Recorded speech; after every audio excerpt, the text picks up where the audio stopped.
November 16, 2022. A Wisconsin courtroom stood silent as Darrell Brooks faced Judge Jennifer Dorow for the final time. The man who deliberately plowed his SUV through the Waukesha Christmas parade, massacring 6 people and injuring dozens, was moments away from hearing his sentence. What Judge Dorow handed down that afternoon became the starting point of an endless nightmare that many argue is more brutal than death itself. When those courtroom doors closed behind him, Brooks disappeared into a system built to destroy men like him, and the world has been watching ever since. Judge Dorow sentenced Darrell Brooks to 6 consecutive life terms with no chance of parole.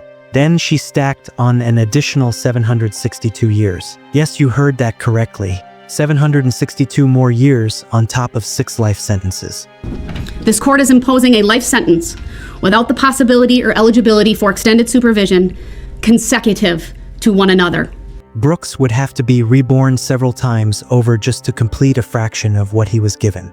Plenty of people wanted the death penalty. They believed life behind bars was letting him off easy, that allowing him to breathe was more compassionate than lethal injection. But what most people fail to grasp about this particular sentence, and what I'll reveal throughout this video, is why Darrell Brooks' current existence might truly be more agonizing than any execution chamber. Drop a comment and let me know if you think I'm right or wrong. Before we go further, though, you need to know exactly where they locked him away and how that choice determined everything that followed. After his sentencing, Brooks was transferred to Dodge Correctional Institution in Waukesha, Wisconsin. This isn't just any prison, it's a maximum security compound filled with Wisconsin's most violent offenders. And someone with Darrell Brooks' reputation couldn't slip in unnoticed. Most people have no idea how prison society actually operates. There's a strict pecking order, an unwritten rulebook, and anyone who massacres innocent families, particularly during a holiday celebration, lands at the absolute bottom. Prison code has one commandment that trumps everything else: never harm kids or people out celebrating with their loved ones. The second Brooks stepped through those gates, he had a target painted on him. What was waiting inside would shatter the sanity of most men in a matter of weeks.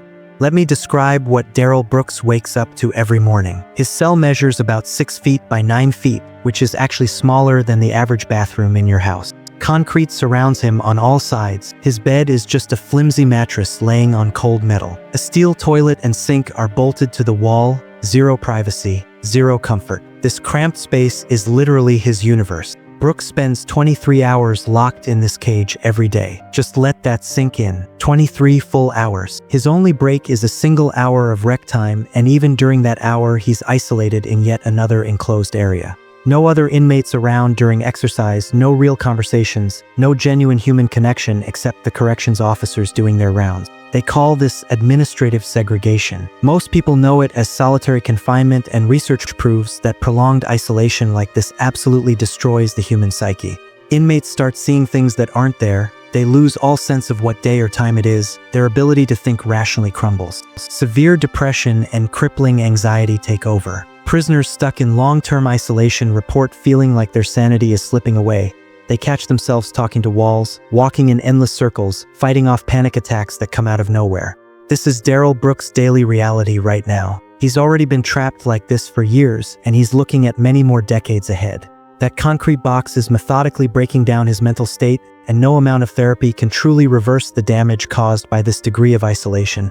No pills can rebuild what's being permanently lost. The isolation is brutal, but it's just one layer. What comes next is what transforms his sentence into something truly unbearable. Here's the truth about Brooks' sentence that gets overlooked. When someone faces execution, there's a finish line. The suffering has boundaries, and then it concludes. The person on death row knows their mortality is coming, but at some point the experience reaches its end. What Darrell Brooks is enduring is fundamentally different. He's staring down decades of identical relentless suffering, decades locked in isolation, decades as the most despised person anywhere he goes, decades under constant threat, decades drowning in guilt and memories of his actions, decades with absolutely zero hope of anything changing. This isn't punishment delivered in one moment. This is accountability stretched across his entire remaining life. Each morning when his eyes open represents another day of paying the price. Each night when he tries to sleep, he knows the next day will be a carbon copy. This isn't leniency. This has consequences without end. What makes this even more devastating is simple. Parole doesn't exist for him, not even theoretically. He has nothing to strive for, no objective to reach, no possibility of light breaking through the darkness. It doesn't matter if he suddenly finds religion or expresses remorse or completes every program available. None of it changes a thing. Other prisoners can at least dream about parole hearings, sentence reductions, transfers to better conditions. Brooks doesn't get to hold onto any of those possibilities. His future is locked in stone. He dies inside those walls, and every day leading up to that moment will look identical to the last one. Living without any hope whatsoever becomes torture all by itself, but something else compounds his misery every waking second. Here's what makes Darrell Brooks' situation even more unbearable. He's not simply another convict or just another killer serving his time.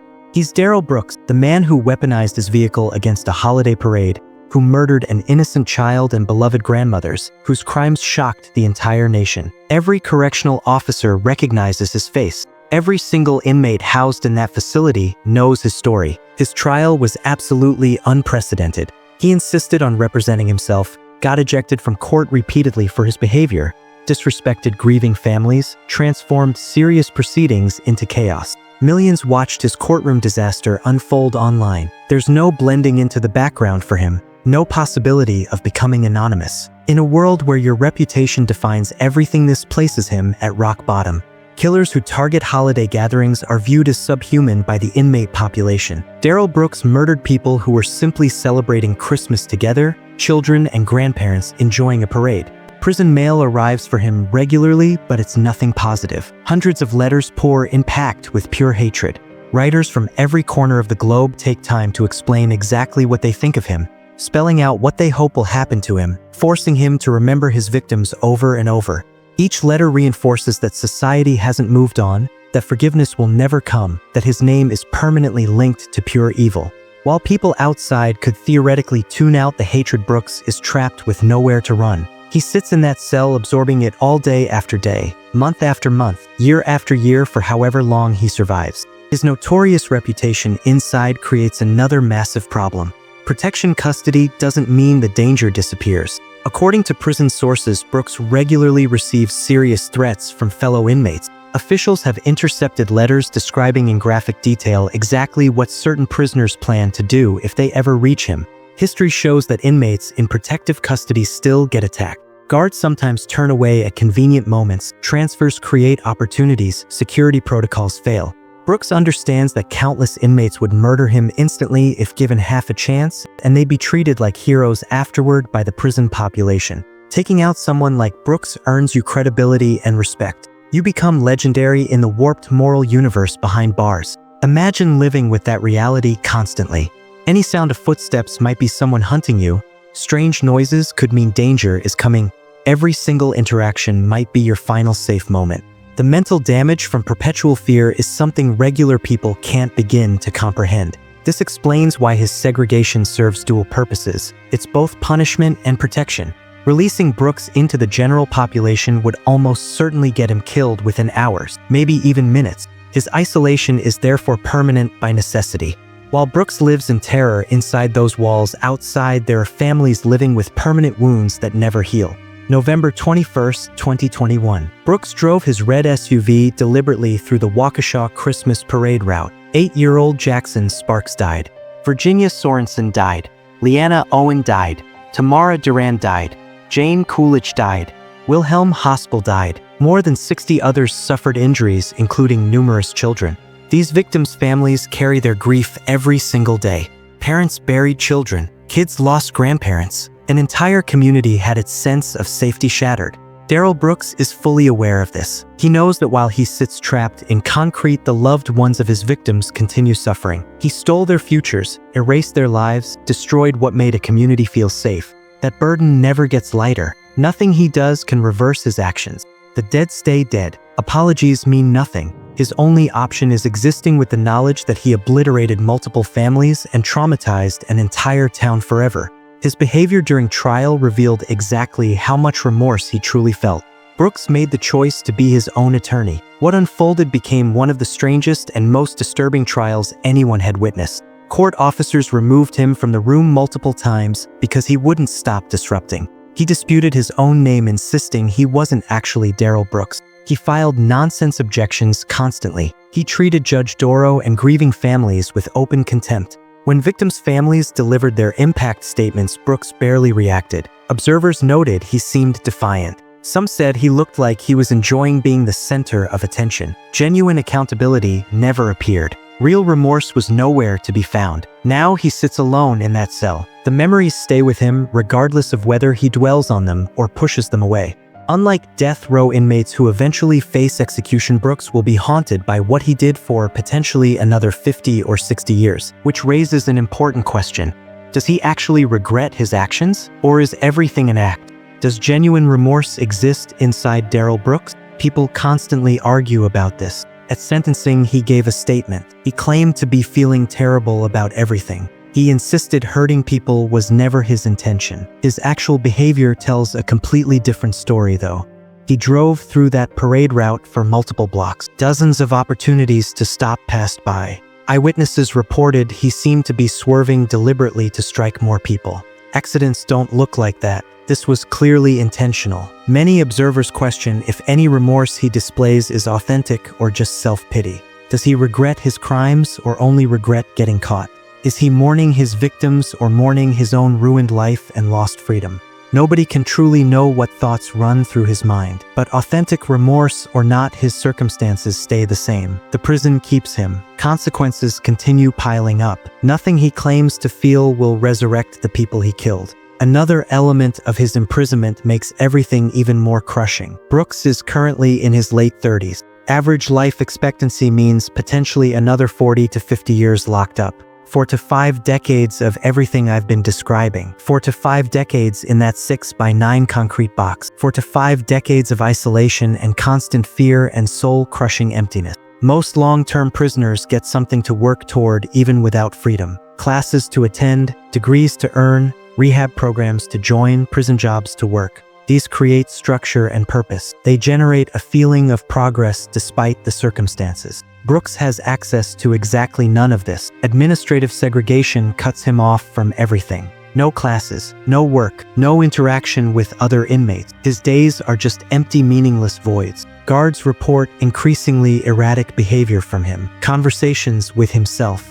Random banging on his cell door. Refusing food for extended periods. These are textbook warning signs of someone psychologically collapsing under extreme isolation. This deterioration will continue for decades more. Imagine his perspective. Eyes open to the same concrete wall as yesterday and tomorrow. Absolute certainty that this wall will be there every remaining day of your life. Zero control over anything. The mind becomes its own prison inside the physical prison. Memories of your crimes playing on permanent repeat. The screams, the impacts, impossible to escape. Physical aging you can feel happening. Joints stiffening, vision failing, health declining. Knowing serious illness will eventually come and you'll face it completely alone. Death will come alone too. This brings us to the core question. Which is actually worse, life imprisonment or capital punishment? Throughout this video, I've laid out the horrifying details of Brooks' existence, the isolation destroying him, the threats surrounding him, his psychological breakdown, hope being completely absent. Death penalty supporters argue execution delivers closure and true justice. They say monsters like Brooks don't deserve another breath. They consider execution the only suitable response to such horrific crimes. Others argue life imprisonment is genuinely harsher. Death provides escape. Living in a concrete cage with no future and endless suffering is the real punishment. Brooks confronts his crimes every day for his entire remaining life. There's no mercy of an ending. So what's the answer? I've given you the facts and shown you what his life is really like behind those walls. Now I want your perspective. Do you think life imprisonment is truly the harsher sentence? Do you believe Brooks is receiving what he deserves, or should execution have been the choice? Did this video shift how you view life sentences compared to the death penalty? Share your thoughts in the comments. Tell me if you think Brooks' prison existence genuinely qualifies as worse than death, or if justice should have taken a different path. One fact remains undeniable. Brooks will never experience freedom again. Never feel sunlight without restrictions. Never hold normal conversations. Never escape the weight of his actions. Every remaining day of his life serves as a reminder that he massacred innocent people and destroyed any possibility of a meaningful existence. This is what life in prison looks like for the man behind the Waukesha Christmas parade attack. This is the reality of a fate worse than death. If this deep dive into Darrell Brooks' prison life left you as disturbed as it left us, make sure to hit that like button and subscribe for more true crime content. Drop a comment below. Do you believe spending your entire remaining life in total isolation is actually harsher than capital punishment?